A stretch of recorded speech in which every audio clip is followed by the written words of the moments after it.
है। किसकी है? सासू माँ की। मेरी या आपकी? मेरी। वो बम्बई आ रही हैं। सचमुच माँ आ रही है?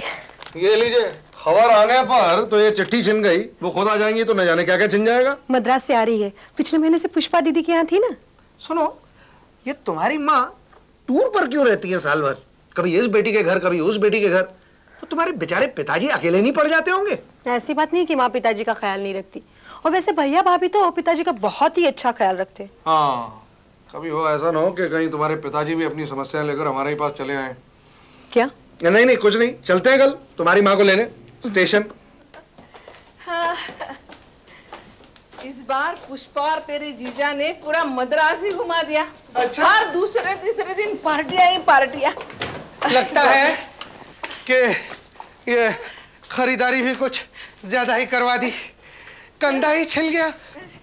अरे भाई, माँ जी को कुछ खाने वाने के लिए पूछो। है ना ना ना, हेवी लंच किया था। अरे ट्रेन में आजकल खाना बड़ा अच्छा मिलता है। हाँ माँ जी, ये जिंदगी के मजे तो आप लूटती हैं, टूर करना, ट्रेनों में खाना खाना। वैसे आगे का क्या प्रोग्राम है? जहाँ तक मन लगेगा यहाँ रहूंगी, फिर आगे चल पड़ूंगी। नहीं नहीं नानी माँ, आप यहाँ ही रहना। हाँ बाबा, नानी माँ यहीं रहेगी कुछ। चलो माँ, हाथ में धो लो। अच्छा चलो। और वो सुनो, मेरे लिए भी खाना लगा दो, अब तो मुझे नींद ही आ रही है। और अभी क्या सकता है, सासू माँ घर पे आ गई।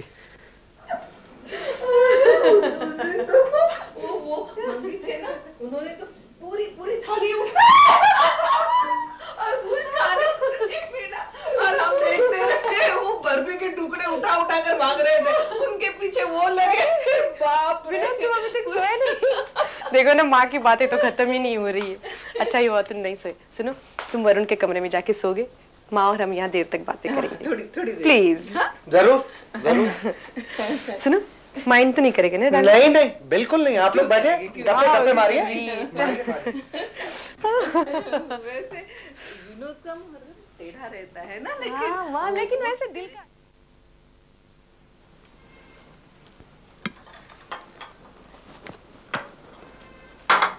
है? ये माँ का है, बगैर नमक का। आपका चरण लेकर आता ही होगा। अरे विनोद, मैं यहाँ महीने 2 महीने रह ली तो जयपुर जाते वक्त रमा को साथ ले जाऊंगी। क्या? मेरी चारों बेटियां जयपुर में जमा हो रही है नवंबर में, तो रमा ही क्यों नहीं? क्योंकि हमारे कोर्ट की वेकेशंस दिसंबर में होती हैं। विनोद में जाऊंगी ना, सब आ रहे हैं। बाद में बात करेंगे। और माँ जी, मेरा ये ख्याल है कि आप यहाँ तो 10-15 दिन में बोर हो जाएंगी। मैं भी यही सोचती रही हूँ। गुड। माँ, तुम ऐसा क्यों नहीं करती? तुम हमारे साथ दफ्तर चल पड़ा करो ना। देखो तो सही वहाँ कैसे कैसे केसेस आते हैं। मेरी माँ से तो ये कहा नहीं आज तक।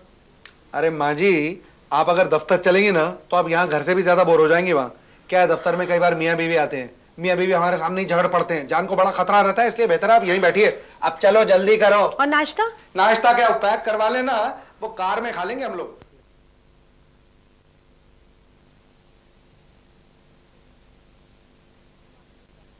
कहिए मिस्टर शर्मा, हम आपके लिए क्या कर सकते हैं? मैं बहुत परेशान हूँ।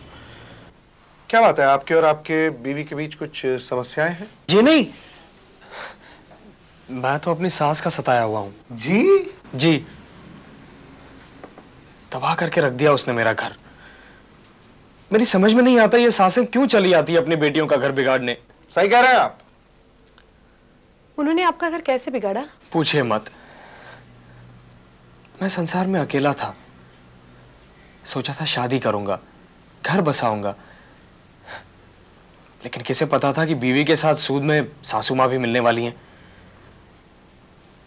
मेरी बीवी दिमागी तौर से तैयार नहीं थी शादी के लिए। उसके स्वभाव में शुरू से ही बचपना था। शादी के दूसरे दिन ही हम लोग जब सामान पैक कर रहे थे हनीमून जाने के लिए, अचानक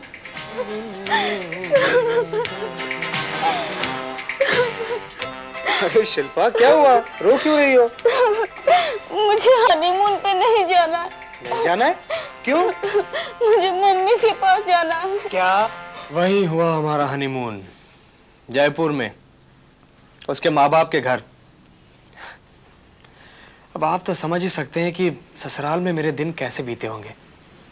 इतने लोग थे वहां पर। एक नई नवेली दुल्हन की तरह मैं अपने कमरे से बाहर आते शर्माता। और वो एक दूल्हे की तरह ठहाके लगाती थी। जाहिर है अपनों के बीच थी ना। फिर मेरी छुट्टियां खत्म होने लगी। मैंने कहा चलो भाई वापस चलो, तो उसकी मां कहने लगी इसे कुछ दिन और यहां ठहरने दो। जैसे तैसे उसे यहां पर वापस लाया, पर यहां आते ही मेरा सर फट रहा है। अब क्या हुआ? मेरी तबीयत बिल्कुल ठीक नहीं है। लेकिन मेरा तो ऑफिस जाने का वक्त हो गया। मेरा खाना? मैं खाना नहीं बना पाऊंगी। ठीक है, कैंटीन से दाल रोटी मंगाकर खा लूंगा। पता नहीं ये सरदर्द मायके में क्यों नहीं होता था। खैर, ज्यों तो जिंदगी कट रही थी। फिर एक दिन आप आओ बेटा, कैसे हो?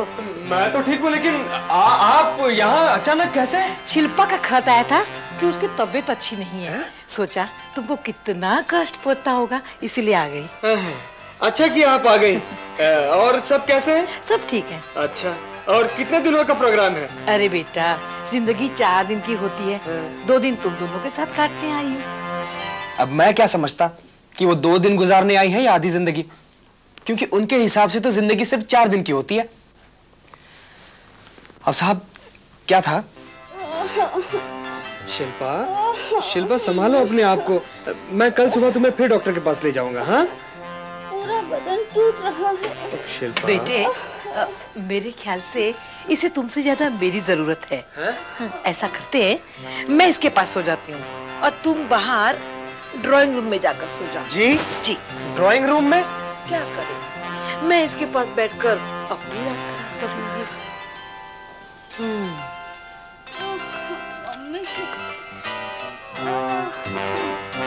इस तरह उनके आते ही मुझे अपना बेडरूम छोड़ना पड़ा। होता है। फिर क्या था? मेरी बीवी ठीक होने का नाम ही ना ले। और वो ठीक भी क्यों हो? क्यों ना हो? क्योंकि उसकी माँ ही उससे इस तरह की बातें करती। नहीं बेटे नहीं, तू बीमार रहे ना, जब तक तुझे रहना है। तेरी माँ बैठी है ना, जब तक तू ठीक नहीं होएगी तब तक मैं नहीं जाऊंगी। हाँ? अब क्या था, वो थोड़ी ठीक होती, मैं उसकी माँ की टिकट कटवाने की बात करता तो उसके दर्द फिर शुरू हो जाते। मेरा विवाहित जीवन मेरी सास शुरू नहीं होने दे रही थी। क्या शिल्पा जी अपने माँ बाप की इकलौती बेटी है? जी नहीं, लेकिन उसका भाई और बड़ी बहन अमेरिका में सेटल्ड हैं। जाहिर है कि मेरी सास ने उनकी भी जिंदगी में दखलंदाजी की होगी। वो लोग तो भाग लिए, पकड़ में आया मैं। अब बताइए, अपने पति को जयपुर में अकेला छोड़कर मेरे घर में डेरा डालकर बैठी हुई हैं। लगता है जयपुर में काफी सारे अकेले पति हैं। मेरी सास भी जयपुर की हैं। ये औरतें कब समझेंगी कि शादी के बाद उनका घर वो होता है जहां उनका पति हो, वरना शादी करती ही क्यों है ये औरतें? राइट। वैसे एक बात कहूंगा कि मेरी सासू जी खाना वाना अच्छा बना लेती हैं। मैं कैंटीन का खाना खा खा कर थक गया था। सोचा था बीवी घर का खाना बना दिया करेगी। आजकल वो फर्ज सासू जी पूरा कर रही हैं। लेकिन जहां मैंने उनसे कुछ कहा नहीं कि उन्होंने मेरे खाने में इतनी मिर्चियां डाल देनी है कि अगले 3 दिन तक जबान जलती रहे। अब हालात एग्जैक्टली कैसे हैं? वही तो बताने जा रहा था। मुझे एक बात मालूम पड़ चुकी है कि जब तक मेरी सासू जी यहां से चली न जाए, मेरी बीवी घर की जिम्मेदारी नहीं संभालेगी और ना ही पूरी तरह से ठीक होगी। तो मैंने ये उनसे साफ साफ कह दिया। बस तब तो घर का कुरुक्षेत्र बनना ही था। तुम मेरी बेटी के पति नहीं दुश्मन हो, निर्दयी हो। किसी का दर्द तुमसे जाना नहीं जाता। आप जाइए, मैं सब जान जाऊंगा। अब तो तुम्हारे हवाले में अपनी बेटी को कभी ना छोड़ूंगी। यही कहने के लिए तो आप तरस रही थी। हाँ कहूंगी। तुम जैसे जालिम पति की तो पुलिस में कंप्लेंट करवानी चाहिए। अरे कंप्लेंट तो मुझे दर्ज करवानी चाहिए। मेरे घर को बसने से पहले उजाड़ने का जुर्म तो उसने किया है। क्या साहब, ऐसा कोई कानून नहीं जिसका सहारा लेकर मर्द अपनी सास के अत्याचारों से बच सके? हाँ? नहीं है, अनफॉर्चुनेटली। तो बताइए मैं क्या करूं?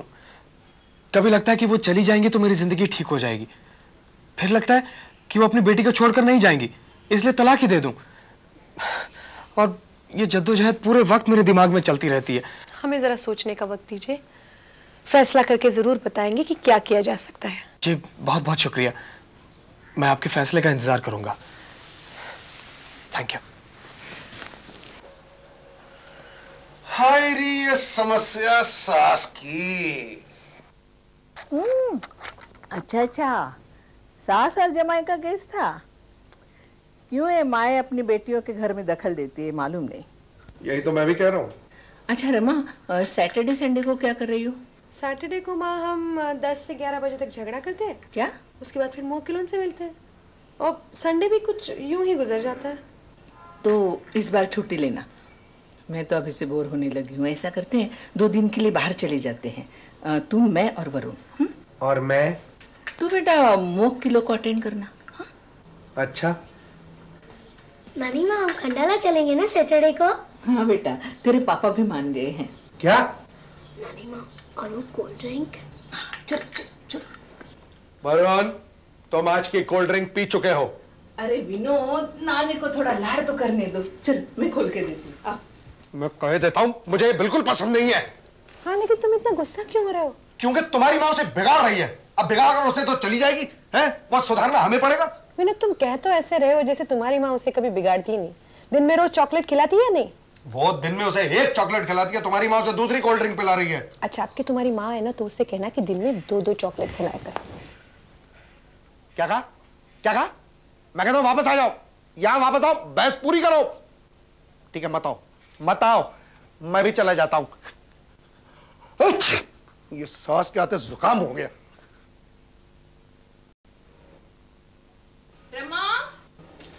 रमा, ये लो, ये फॉर्म्स। ये कैसे फॉर्म्स? पिताजी के कंपनी के शेयर्स के पेपर्स।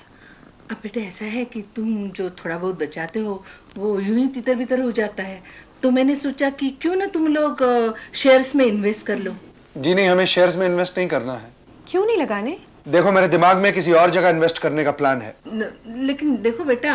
प्लीज माँ जी, आप हमारे मनी मैटर्स में मत पड़िए। ठीक है, जैसे तुम्हारी मर्जी, मैं तो सिर्फ मदद करने के लिए आई थी। तुम्हें माँ से ऐसी बात नहीं करनी चाहिए थी। मैं नहीं चाहता कि कोई हमारे घरेलू मामलों में दखल दे। लेकिन तुम्हारे पिताजी भी तो कई बार राय देते हैं। ये माँ के आते ही तुम्हें हो क्या गया है? तुम्हें क्या हो गया विनोद? मुझे घर में उनकी दखल अंदाजी पसंद नहीं है। मैं ऐसा बर्ताव करती हूँ तुम्हारी माँ के साथ? मेरी माँ तो तुमसे डरती है, वो तुम्हारी माँ जैसी नहीं है। ठीक है विनोद, अगर तुम्हारे दिल में इतनी इज्जत है माँ के लिए तो मैं उन्हें कल ही जयपुर वापस भेजती हूँ। Thank you. और उनके साथ मैं भी चली जाऊंगी। धमकियों से रिश्ते नहीं चलते हैं मिसेस माथुर। फिलहाल मिस्टर शर्मा दफ्तर में हमारा इंतजार कर रहे हैं, मैं वहीं जा रहा हूँ। और मैं भी कोई चिड़ियाघर जाने के लिए तैयार नहीं हुई हूँ, मैं भी दफ्तर ही चल रही हूँ। मेरा ख्याल है मिस्टर शर्मा, हमें आपकी सास से खुलकर बात करनी होगी। उन्हें समझाकर उनकी गलती का एहसास दिलाना होगा। गलती का एहसास? और ये तभी हो सकता है जब उन पर ये जताया जाए कि वो आपके घरेलू मामलों में दखल देकर अपनी बेटी का भला नहीं बुरा कर रही है। सही कह रही हैं आप। अगर आपका घर बचाना है, आपकी सास को उनके घर वापस भेजना है, तो हमें एक और किरदार की भी मदद लेनी होगी। वो है आपके ससुर जी। मेरा ख्याल है उन्हें जयपुर तार देकर यहाँ बुलवा लिया जाए। ये भी ठीक है, जयपुर तार। भाई मिसेस माथुर, मेरी एक सलाह है कि क्यों ना हम इन सबको मीटिंग के लिए अपने घर बुला लें बजाय इसके के दफ्तर के, क्योंकि घरेलू मामला है, घर में बेहतर सुलझेगा। मुझे कोई एतराज नहीं। तो ठीक है, मैं आज ही जयपुर तार दे देता हूँ। राइट। अरे पिताजी, आप?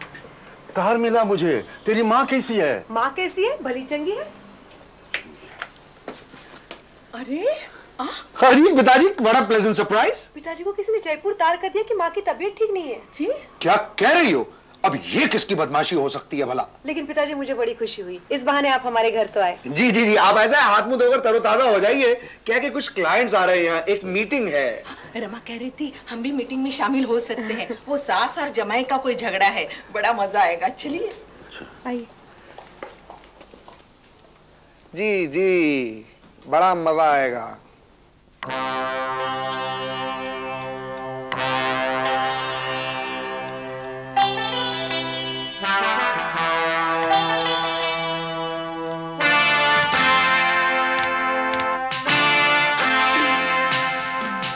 लेकिन हम यहाँ क्यों मिले? मेरी समझ में तो कुछ नहीं आ रहा। सही कह रही हैं आप, समझाने के लिए ही बुलाया है। लेकिन इन्हें झूठा तार किसने भेजा? आपको भी झूठा तार मिला? जी, कि इनकी तबीयत खराब है। अजीब इत्तेफाक है, मुझे भी ऐसे ही तार मिला। हाँ, जी जी जी, ये तो बहुत बड़ा इत्तेफाक है। Coming to the point Mrs Rathore, मैं आपसे एक सीधा सवाल पूछूंगी। क्या आप अपनी लड़की का घर बसाना चाहती है या तोड़ना? अजी मैं तो बसाना चाहती हूँ, तोड़ना तो अजीत चाहता है। आप जानती हैं कि ये क्यों तोड़ना चाहते हैं? क्योंकि आप इनके घर में दखल दे रही हैं। ये कहाँ तक ठीक है कि शादी के बाद भी आप अपने बेटी के घर में दखल दें? लेकिन इसकी तबीयत अच्छी नहीं रहती। क्या डॉक्टर को कोई वजह पता पड़ी कि ऐसा क्यों होता है? जी नहीं, यही तो समस्या है। इसलिए बहुत मुमकिन है कि ये तकलीफ जिस्मानी नहीं दिमागी होगी। ये घर की जिम्मेदारियां संभालने से कतराती होगी, इसलिए एक रिएक्शन के तौर पे इनकी तबीयत खराब रहती होगी। मिसेस माथुर, ये तो मैं इन्हें 25 बार समझा चुका हूँ। लेकिन मैं इन बातों में आने वाली नहीं। देखिए, आपके पति रहते जयपुर में हैं, क्या आपको उनके अकेलेपन का बिल्कुल ख्याल नहीं आता? बताइए। आप तो इन्हें समझा सकते हैं। समझा सकते हैं, वरना ये दोनों अलग हो जाएंगे। जी। देखिए, सास का अपने बेटी के घर में एक हद से ज्यादा दखल देना उसके पति के लिए इरिटेशन पैदा करता है। ब्याह दिया अपने बेटी को, अब वो उसके पति की रिस्पॉन्सिबिलिटी बन गई। आप उसके घर में रहकर उसे बार बार राय देकर उसका घर बिगाड़ रही हैं। याद रखिएगा, सही कह रही हैं आप। लड़की वालों की कोशिश हमेशा यही रहनी चाहिए कि उनके बेटी के घर में माहौल ऐसा बने जिससे मियाँ बीवी के बीच प्यार बढ़े, एक हेल्दी रिश्ता बना रहे। आपको कोई हक नहीं कि आप अपने जमाई के घर में रहकर अपना हक जताएं। समझिए आप? आप माँ के दिल को नहीं समझ पाएंगी। अजी क्या कह रही हैं आप? ये तो पूरी तरह से अपनी माँ की तरफ है। ठीक है, अगर मेरा जमाई मुझे यहाँ नहीं रखना चाहता तो मैं अपनी बेटी को जयपुर ले जाऊंगी। तो ठीक है, मैं भी तलाक ले लूंगा। मुझे पहले पता होता कि सास दहेज में मिलने वाली है मुझे, मैं ये शादी ही ना करता। चल चल बेटी चल, अब यहाँ हम एक पल भी नहीं रुकेंगे। अरे अरे राठौड़ साहब समझाइए इन्हें। मर्द तो सब कुछ समझ सकता है। मैं सब समझ गया हूं, बर्दाश्त की भी एक हद होती है। लक्ष्मी, अब तुम इन बच्चों की जिंदगियों में दखल नहीं दोगी। ये आप क्या कह रहे हैं? तुम्हारी इसी दखल अंदाजी ने हमारी बड़ी बेटी, बेटे और बहू को हमसे दूर भेज दिया है। तुम्हारे इसी स्वभाव से बचने के लिए वे लोग अमेरिका चले गए हैं। आज शिल्पा का घर टूट रहा है। मां का दिल अपनी बेटी का भला चाहता है, लेकिन तुम्हारे मोह ने तुम्हें स्वार्थी बना दिया है। लेकिन पापा, मैं कुछ नहीं सुनूंगा। इतना अच्छा पति मिला है, उसके साथ सुख से रहना सीखो। हम आज ही पहली गाड़ी से जयपुर जाएंगे। चलो जी।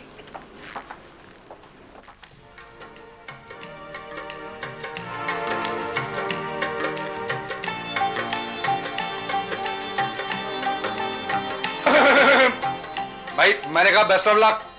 हम आशा करते हैं कि आपकी आगे की जिंदगी खुशी से कटेगी। जी हाँ, सरदर्द भरी होगी क्योंकि अभी समस्याएं खत्म तो नहीं होंगी, लेकिन मियाँ बीवी के बीच ऐसी कोई समस्या नहीं होती जो अगर वो दोनों हल करना चाहें तो न कर पाए। Thanks mister Mrs Mathur. Bye. चलो जी, अब हमारे और आपके चले जाने का वक्त आ गया है। कहाँ? और कहाँ, घर जयपुर। क्या? हाँ, वो दो टेलीग्राम इत्तेफाक नहीं थे। हम दोनों मर्दों को कुछ समझना, ये कुछ समझाना था। इसलिए अब तुम ये टूर वूर सब बंद करो और अपने पति का घर संभालो। मतलब क्या रमा, दखल तो ये देती है तुम्हारे भाई और भाभी के जिंदगी में, उनसे पटती नहीं है, इसीलिए साल में 8-9 महीने टूर करती रहती है। विनोद बेटा, तुम्हारे कहे बगैर मैंने सब कुछ समझ लिया। इसने यहाँ क्या क्या किया होगा।